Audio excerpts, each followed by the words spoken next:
eny ary andeha hiditra tsika eo amin'ilay tena hoe votoatiny amin'izay hoe ilay fahatanterahana nisy a teo amin'ilay ten'Andriamanitra ilay hoe tarana vehivavy. Izy no hitondra ny fahalalàn'Andriamanitra teto ambony tany a, izy a no ahatanteraka ny filazana ny olona izany. Taroantsika fa ny Deutéronome 7:20 a dia nilazan'izay a tao amin'ny Mosesy. Ozy izy Mosesy hoe rahalahy tahaka anao no atsangako a ary apetraka ao am-bavany ny teniko. Fa izy moa Mosesy a dia lehilahy anankiray a nitondra ny fampahafantarana ny olona an Jehovah Andriamanitra teto ambony tany.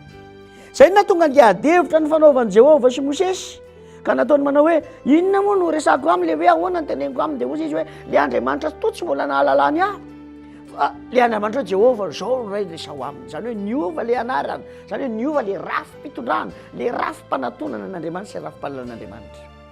Dia nentina hatrany amin'ny fampahafantarana ny Jehovah hatrany amin'ny Jentilisa io resaka io. Le hoe ianao no solovavako a mpaminanika eo anatrehan'ny Farao, zany hoe ianao no anambara ny amiko manontolo eo anatrehan'ny Farao. Dia tsisa fa mifampalalana ny hoe Jehovah Andriamanitra. Zay Mosesy zay. Ary zay no nisainy Deutéronome 18 manomboka amin'ny 5:5 ka hatramin'ny 7:20. Dia tonga tokoa ary Jesosy. Rehefa tonga teto ambony tany Jesosy a dia zao mandrakariva ny tenin'ny Tompo. Izany teniko izany a dia tsy ahy fa an'ilay naniraka. Ny asa ataoko a dia tsy ahy fa an'ilay naniraka ary tsy izany manao azy. No lazain'ny Tompo tahaka ny hoe ilaozanareo irery ary zalahy nefa tsy irery aho fa ny iray atoaniko. Hatramin'ny fampianarana eto apôstôly reto hoe tahaka ny mahiray ahy ao amin'ny iray dia izany koa ny mahiray ahy ao aminareo mba hiray ao aminay ihany koa. Tena nanindry ny Tompo, tena nampahafantatra ny Tompo. Tamin'ny fomba maro nentin'ny Tompo nampahafantarana izany. Ohatra, tamin'ny alalan'ny fanitsiana ny lalàn'ny Mosesy. Raha tsy resaka tsika fa tsy Matteo 5:7. Nitondra fanitsiana izy, ilay fanitsiana tiany Tompo ampitaina dia tsotra. Efa renareo ny tako izao, fa za kosa milaza anareo an'izao. Ny tiany Tompo ampitaina dia hoe izao no tao an-tsain'Andriamanitra tamin'ny mpanomezana io lalàna io, fa tsy io pratika anareo io, tsy io fampiaranareo azy io ilay izy, fa izao no tao an-tsain'Andriamanitra. Dia nitondra fanitsiana maro ny Tompo teo anatrehan'izay. Nanitsy ny momba ny sabata maro Jesosy, izay niteraka olana be teo amin'ny fiainana teto ambony tany zany. Ny sabata dia tsy nakory fa hoe fitsarana, le fitsarana tao amin'Andriamanitra ny resahana, fa ny andreto kosa dia fitsarana amin'ny mahandro azy. Nitondra fanitsiana ny Tompo. Raha nandrava ny sabata zany ny Tompo dia tsy nakory ny tiany atongavana fa ilay an'Andriamanitra io. Tamin'ny andro fahafito dia nitsahatra Andriamanitra, zany hoe tsy nanao amina inona intsony Andriamanitra. Izay io fitsarana tiany Tompo nampitaina tamin'ny alalan'ny sabata io. Dia niteny ary Jesosy ka nanambara fa nitorony teny izy a dia ny amin'ny hoe fanjakan'Andriamanitra. Zay ny teniny. Raha mijeritsika ohatra ny amin'ny Matteo 4:7 zay efa nresantsika ihany zany rehetrarehetra zany tao aloha. Matteo 4:7 3:20. Izao ny vakan'izay teny zay amin'ny anaran'i Jesosy. Ary Jesosy nandeha eran'ny Galilea ka nampianatra tao amin'ny sinagogany olona teo sy nitory ny filazantsara ny fanjakana ary nahasitra ny aretina rehetra mba amin'ny rofo rehetra tamin'ny olona. Ary ny ely eran'ny Siriny lazany dia mitoy ny tantara. Le izy Mariana fa ozy izy hoe nitory sy nampianatra ny fanjakan'Andriamanitra izy ary nahasitra ny aretina rehetra. Matetika dia toyitsika tia amin'ny asan'Andriamanitra zany hoe isika dia tsy maintsy manasitra ny aretina, tsy maintsy mamoaka démonie etsetra. Mariana fa ny teny an'io ny Tompo a mbola mielohan'ny ministeran'ny Kalvaria. Ny tiany Tompo ampitaina dia hoe tahaka an'izao ilay fanjakan'Andriamanitra, fiainana tsy misy aretina, fiainana tsy misy démonie. Zay ny tiany Tompo ampitaina. Raha milaza an'ireny izy any amin'ny 7:5-5:30 sy ny sisa. Dia zay ny tiany Tompo ampitaina amin'ny alalan'io tenin'Andriamanitra io. Tahaka an'izao no endrika ilay fanjakan'Andriamanitra, fiainana tsy misy aretina, fiainana tsy misy rofy, fiainana tsy misy démonie. Zay no tonga n'ilay resaka ilay démoniaka anankiray teny amin'ny toerana anankiray teny Gadarena, tonga andrivaka anay mialohan'ny fotoana sahady va ianao ry Jesosy zanak'Andriamanitra velo. Satria mahafantatra ny démonie fa amin'ny fotoana tafavererany fanjakan'Andriamanitra dia hiala amin'ny fahefana izy. Fa inona ny fahefan'ny démonie? Ny fahefan'ny démonie dia tsisy afa-tsy izao, ny mitondra ny olona sy mampahafantatra ny olona ary mitarika ny olona fa ianareo ny tompony fahefana amin'ny fahalalana ny tsara, ianareo ny tompony fahefana amin'ny famaritana ny ratsy. Fa Jesosy Kristy tonga nampahafantatra ny olona indray fa fahefan'Andriamanitra izany. Izay no maha-Andriamanitra n'Andriamanitra. Izay no nahatonga azy nampianatra nanao hoe ny rainay izay any an-danitra dia ho amasinina anie ny anaranao, ho tonga anie ny fanjakanao, atao anie sitraponao nety atany tahaka ny any an-danitra. Izay no natonga ny tompo nampianatra an'izany. Tiany zany lazaina ao matitoko faheniny zany hoe rainay izay any an-danitra dia hoe ito ilay Andriamanitra izay ampahafantariko anareo. Ray no anarany. Ho tonga anie ny fanjakanao, ho amasina anie ny anaranao, ho tonga anie ny fanjakanao. Dia tsy inona ho tafaverina amin'ny laony anie. Ilay maha-Andriamanitra mpamorona anao. Ilay Andriamanitra namorona, ho tafaverina amin'ny laony. Inona ilay ho tafaverina amin'ny laony? Hiverina ny olona anaiky ny tsara amin'Andriamanitra sy ny ratsy amin'Andriamanitra. Omeny Jesosy autorisation amin'izay zavatra mbola ho ataony olona. Omeny Jesosy fahafahana amin'izay mbola ho ataony olona. Afaka ny ho tafaverina amin'ny fanekena ny tsara sy ny ratsy n'Andriamanitra ho tsara sy ratsy eo amin'ny fiainany ihany koa. Izay ty lamina napetraky ny tompo ity. Tena avahany tompo mihitsy zany Andriamanitra zany. Hiavaka izy, tsisy mitovy aminy izay le hoe ho amasina ny anaranao. Tsisy mitovy amin'izany anaranao zany, tsy zampilarina amin'izany anaranao zany, fa ianao irery dia ianao irery no afaka mamaritra ny ratsy sy ny tsara. Izay ny mission Jesosy. Mitovy amin'ny an'i Mosesy nampahafantatra Jehovah tamin'ny zanak'Israely, ary Jesosy kosa nampahafantatra ilay Andriamanitra ray eto amin'izao tontolo izao, na jiosy na tsy jiosy. Ahoana raha fomba nentin'Andriamanitra nanaovana zany teo amin'ilay Jesosy, amin'ilay hoe Jesosy personne olona. Izao mantsy no nitenen'i Petera. Ilay Jesosy nombonareo tamin'ny hazo fijaliana iny dia efa nataon'Andriamanitra ho tompo sy Kristy. Asan'ny apôstôly toko faharoa andiny fahenina amin'ny telopolo izay. Inona ny tena tian'ny Petera petaina amin'izany? Inona ny tena tian'ny Petera lazaina amin'izany? Voalohany aloha dia nitondra fiavaozan-tsaina teo amin'ny zanak'Israely izy. Inona ny fiavaozan-tsaina teo amin'ny zanak'Israely? Ny fiavaozan-tsaina tian'ny Petera nampitaina teo amin'ny zanak'Israely dia ny fahalalana ny atao hoe Kristy ity. Tany aloha mantsy, tao amin'ny testamenta taloha ny tiako resahana, dia maro ny olona nitonoana hoe Kristy, tahaka ny Asuerosy, tahaka ny Nebokadnezara. Nolazaina mihitsy raha hoe Nebokadnezara mpanompoko Jehovah. Nefa tsy zanak'Israely ireo, fa hafa firena jentilisa. Dia nantsoina hoe Mesia na hoe Kristy ireo olo ireo, ilay voaositro, Asuerosy voaositro sy ny sisa. Izay ny fahalalana ny atao hoe Mesia. Fa Petera kosa teto tena nanambara. Ozy izy Petera hoe iny Jesosy izay nombonareo tamin'ny hazo fijaliana iny dia efa nataon'Andriamanitra ho tompo sy Kristy. Dikan'izay dia zao niova ny famaritana ny atao hoe tompo sy Kristy nanomboka teo.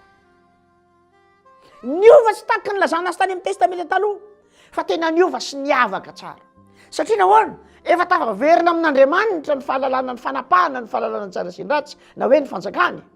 Ary niova tanteraka izay lalina nizoran'izay. Mba hahafahan'ny Kristy miavaka tsy mitovy amin'ireo rehetra izay lazaina tany aloha, dia nambarany Petera. Fa inona moa ty nampiavaka azy? I Paoly mampianatra antsika an'izany. Korintiana voalohany toko voalohany. Manomboka amin'ny andiny fahavalo ambin'ny folo. Izao no lazany Paoly.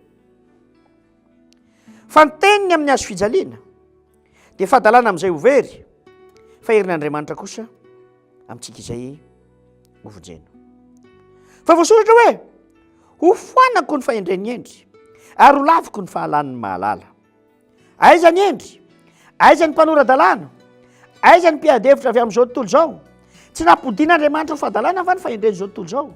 Fa satria na dia naseho aza ny fahendren'Andriamanitra, ny fahendrena dia tsy nahatonga izao tontolo izao hahalala an'Andriamanitra, ka dia ny fahadalan'ny fitoriteny no sitrak'Andriamanitra hamonjeny izay mino. Andiny vadimy amby roapolo. Fa ny fahadalan'Andriamanitra dia endro ny olona, ary ny fahalemen'Andriamanitra dia mahery noho ny olona.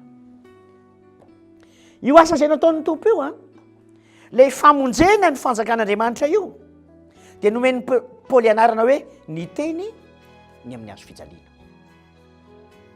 te ampitan'izany ny apôstôly paoly ary nampahafantatra an'izany izy ny totalikevitry ny azo fijaliana dia nozarazarainy tahaka an'izao io izy izy a dia manambara fadalana ho amin'izay overy fa herin'andriamanitra kosa amintsika izay vonjena io azo fijaliana io izy izy a dia fanafoanan'andriamanitra ny fahendren'ny endry a ary a fandavan'andriamanitra ny fahalan'ny mahalala dia milaza izy manontany manao hoe aiza ianareo endry aiza ianareo malala aiza ianareo mpiadevitra fa ny fahendreny zao tontolo zao a dia nampitohin'andriamanitra ho fahadalana ary ny fahadalan'andriamanitra dia fahendrena lavitra eo anatrehan'ny olona inona ny afatra tiana ampitaina ny afatra tiany apôstôly paoly ampitaina raha lasaina abavy dia goavana inona zay mazava loatra fa ny azo fijaliana dia natokana ho an'ny olona manao fahadisoana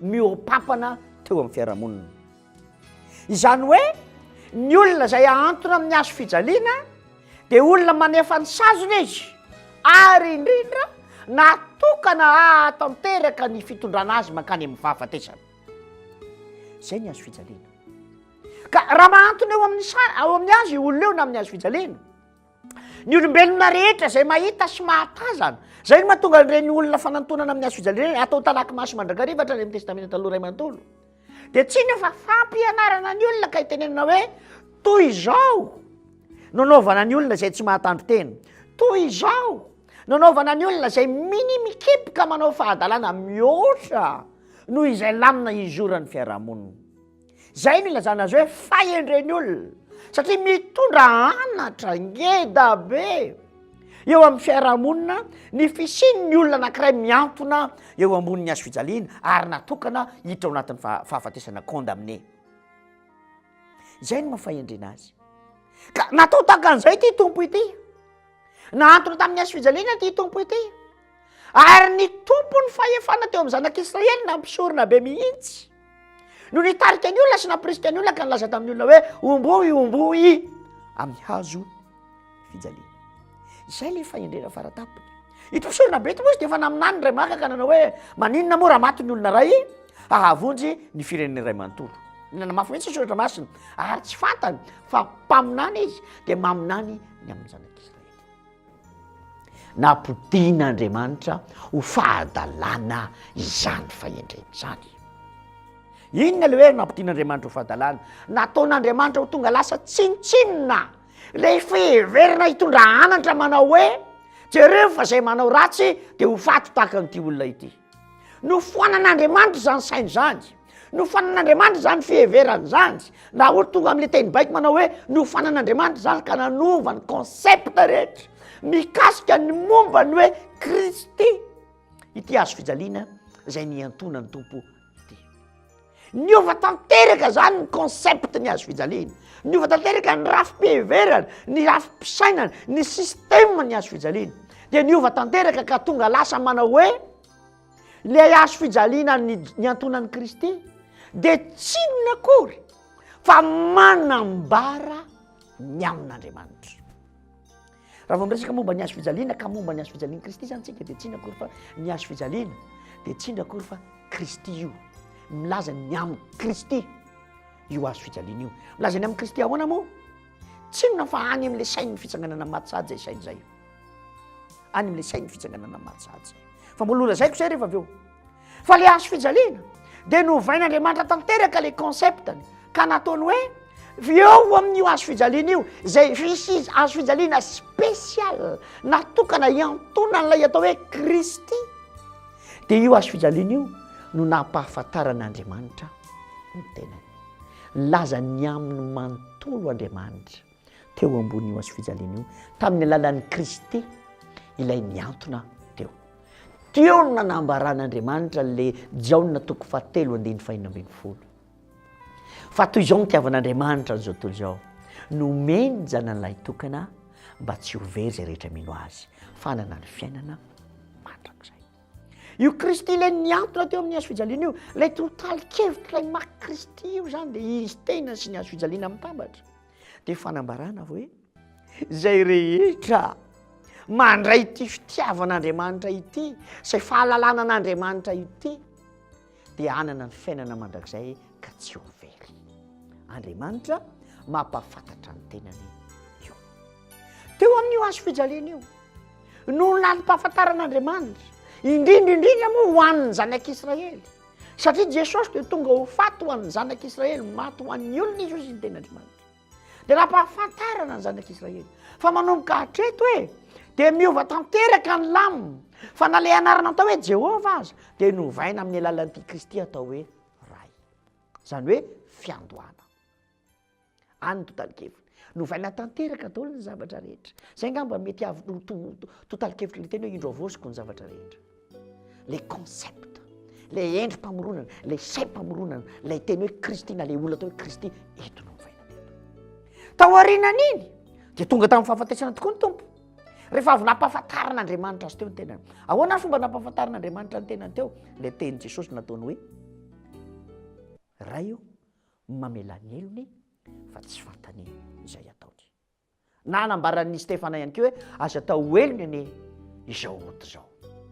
Tsy nakory fa Andriamanitra te hamela eloka. Andriamanitra te hanafam-pahotana. Izay iny lamin'iny.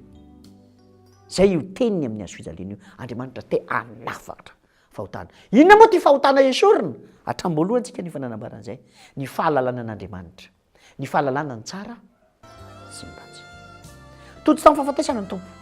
Rehefa tonga tamin'ny fahafatesana Jesosy dia tao Andriamanitra nanangana azy tamin'ny maty. Tamin'ny hery sy ny voninahitra lehibe no nananganan'Andriamanitra azy tamin'ny maty. Rehefa natsangana tamin'ny maty izy dia izay natonga ny Petera nilaza ka nanao hoe iny Jesosy nombonareo tamin'ny azo fijaliana iny dia efa nataon'Andriamanitra ho tompo sy Kristy. Hatreto zany dia niova tanteraka ny famaritana ny atao hoe Kristy na hoe Mesia. Ny famaritana azy nanomboka hatreo dia izao ihany. Nantona teo amin'ny azo fijaliana ilay marina tsy nanota, maty noho ny amin'ny fiheveran'olombelona ary natsangan'Andriamanitra tamin'ny andro fahatelo. Izany hoe tafaverina tanteraka ho toy izay lay Kristy. Izany hoe tsy le hoe voaositra fotsiny ihany fotsiny sisa ny famaritana azy nanomboka hatreo fa voasoratra hoe ilay mpanjaka voaositra. Niova amin'izay zany ny famaritana an'ity. Ary le hoe voaositra le mpanjaka voaositra io dia tsy nakory fa nalaina avy tany amin'ny maty ka naterina ho amin'ny fahavelomana mandrakizay. Ka tsy zay rehetra milaza zo Kristy zany ny Kristy fa tsy maintsy izay ny famaritana azy nanomboka teo. Nantona tamin'ny azo fijaliana izy dia maty izy, natsangana tamaty dia izay no atao hoe Kristy. Ny mahatompo azy moa dia ilay mahandriamanitra azy, ilay mahandriamanitra velona azy, ilay nilazany hoe izany tompony fahefana rehetra any an-danitra izay ty an-tany. Dia izay démarche an'Andriamanitra izay, izay lalana nizorany programme an'Andriamanitra izay hoe ilaza ny tenany teo amin'ny azo fijaliana izy ary nanangana azy rehefa tamin'ny maty, izay le nataon'ny Paoly manao hoe fahadalana n'Andriamanitra dia mbola endry lavitra noho ny an'ny olombelona. Raha lasa anabavy. Niova tanteraka zany lamina araka nanambaran'i Petera azy. Ilay atao hoe Kristy zany a dia olona efa maty tao anatin'ny fasana fa natsangan'Andriamanitra tamin'ny maty tao. Eo zany isika no manomboka. Eo ny famaritana kristianina, eo ny vérité kristianina no manomboka. Eo amin'izay hoe natsangana tamin'ny maty izay Kristy. Eo amin'ilay maha-Kristy azy, eo amin'ilay mahatompo azy, eo ny mahatompo azy. Dia izay le fitsanganana amin'ny maty izay, izay le fahadalan'Andriamanitra izay nitondra fahefa-mpanavotana ngedabe izay. Eo isika no miainga, eo isika no mandeha ary eo ny famaritana kristianina, eo ny famarinana kristianina no miainga. Dia manomboka eo daholo ny lamina izora ny zavatra rehetra. Ary eo no metomboka ny fahatanteran'ilay Genesis 3:5-10. Satria iny le fitsanganana amin'ny maty izy dia manambara, satria tsy tafaverina tamin'ny maty intsony Jesosy, dia izay no manambara fa na mba hafantatra ny tenany tamin'ny olombelona Andriamanitra. Ary eo ny famaritana ny fomba vaovao heverana an'Andriamanitra. Inona izay? Ilay hoe Andriamanitra mpanangana amin'ny maty. Manomboka eo ny fahalalantsika n'Andriamanitra. Eo ny manomboka ho faritantsika ny amin'ilay hoe ray Andriamanitra mpanangana amin'ny maty. Izany mahatonga ny teolojia ngeda be na hoe ilay fotom-pampianarana ngeda be ohatra ny batesa nanambarany Paoly ny batisa ka nataony hoe fiombonana amin'ny fahafatesan'i Kristy ary fiarahana mitsangana aminy ka afatsika mandeha amin'ny fiainam-baovao. Zay ny tonga zay satria niova tanteraka ny rafitra, niova tanteraka concept vaovao. Dia zay le famarinana mbola tsy tratratsika kristianina, izay le famarinana nasaina hotratratsika eto amin'ity tany ity. Dia ny fiheverana n'izay fomba vaovao zay ilay maha Kristy azy, ilay mpanjaka voaositra zay. Dia tsy minakory fa raha vao miteny hoe mpanjaka voaositrika dia mity indray lazaina dia hoe tafaverina amin'Andriamanitra ny famaritana ny tsara sy ny ratsy. Ny famarinana kristiana zany dia miainga eo amin'ny fitsanganan'ny tompo amaty. Dikany hoe fitsanganan'ny tompo amaty dia resy ny ota. Inona ny ota? Ny famaritana sy ny fisafidianan'ny olombelona ny hamaritra ny tsara sy ny ratsy eo amin'ny fiainana. Nesoriny Jesosy zay, nofoanany tompo zay, dia nomeny fahafahana ny olona hiditra ao anatin'izay lalana hoe hiaraka itony famaritana ny marina, ny tsara sy ny ratsy amin'Andriamanitra. Ka izay zany le atao hoe fibebahana rahalasana ba. Fiovam-penitra mahevaika eo amin'ny fiainana, fanapahakevitra enjana, fanapahakevitra entitra, fifindrana ao amin'le hoe hatramin'ity androany ity dia hifidy ny tsara n'Andriamanitra ho tsarako ary ny ratsy n'Andriamanitra ho ratsako. Izay no atao hoe fibebahana. Ka raha tsy tafaverina amin'izay isika kristianina, amin'izay norma izay, amin'izay fenitra izay, dia mbola mampieritreritra amin'ny kristianantsika fa izay ny fiantsonantsika ary izay ny fiantson'ny kristiantsika. Ny dikany hazo fijaliana zany dia tsy inakory fa Andriamanitra mampahafantatra ny tenany. Ray izay. Ary ny fitsanganan'ny tompo tamaty ny nananganana azy tamaty dia tsy inakory fa hoe Andriamanitra nanolotra ny Kristy ho an'ny olombelona rehetra mba ho tanteraka ny lalan'ny olombelona ary mba hitoetra ny olombelona amin'ny fiverenana, amin'ny fahalalana n'Andriamanitra, amin'ny fahalalana ny sitrapon'Andriamanitra. Dia tsy inakory fa ny tsara n'Andriamanitra sy ny ratsy n'Andriamanitra mba ho tsara sy ratsy ihany koa amin'ny olombelona. Mitovy endrika amin'Andriamanitra ny olona rehefa miverina amin'izay, mitovy tarehy amin'Andriamanitra ny olona rehefa miverina amin'izay. Ankoatran'izay dia mbola tsy tafaverina io ninona atao, ninona heverina, ninona fomba atao, ninona fomba heverina. Ka mila miverina amin'izay antsika. Rahalasana bavy, izay ty fototra kristiana ary izay no famarinana kristiana, izay no mila tratrarina ary izay no mila izorina eto amin'izao fiainana izao. Niova tanteraka zany lamin'ny maha Kristy. Maty izy, natsangan'Andriamanitra dia natolotr'Andriamanitra ny olona. Izay no Kristy. Ny fahalalàn'Andriamanitra, ilay Andriamanitra mpanangana amin'ny maty. Ary ireo no miara-miasa mahatanteraka ny kristiana.